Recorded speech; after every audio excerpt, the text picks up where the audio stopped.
Hi everyone, I'm Weis Dietitian Taylor. Thank you so much for joining me for part 2 of our January theme, which is plant-forward meals. And so today's recipe is a slow cooker baked potato and broccoli soup.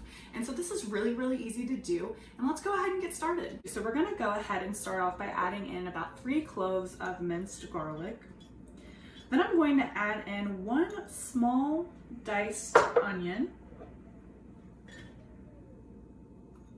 Then I have some prepared potatoes here that I have peeled and then chopped. So about 3 medium russet potatoes.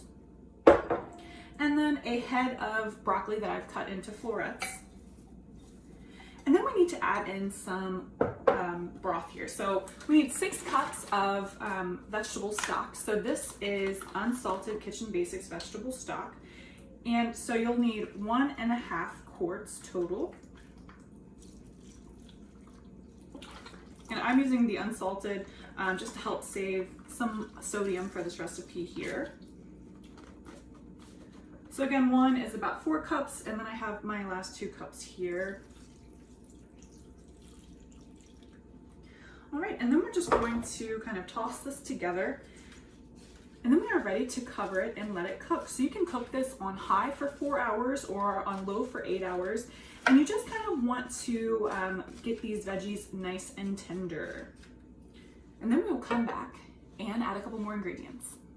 Okay, so I let my crock pot cook on high for about 4 hours. My vegetables are nice and tender. So at this point, what you're going to do is blend all of our ingredients together. And so you can do that with a stick blender or an immersion blender like I have here, or a traditional stand blender. Now, if you use a stand blender, you might need to do this in batches, but I'm just simply going to go ahead and blend my veggies down until some pieces remain.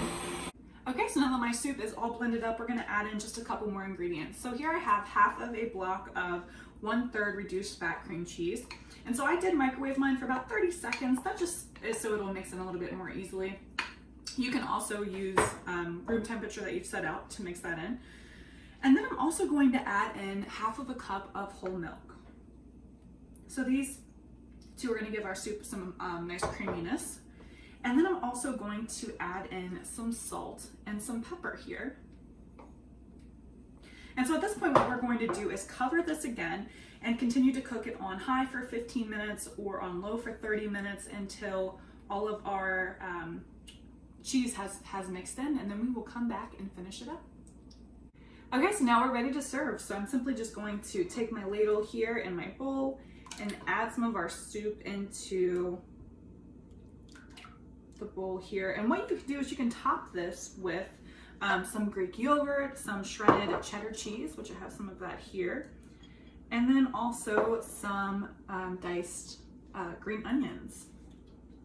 And so for a lighter color soup, you can always use chicken broth. Because I use the darker veggie broth, we have a little bit of a darker color, but it's still super delicious. Thank you so much for joining me for today's recipe video. I hope that you found some recipe inspiration here, and stay tuned for more videos.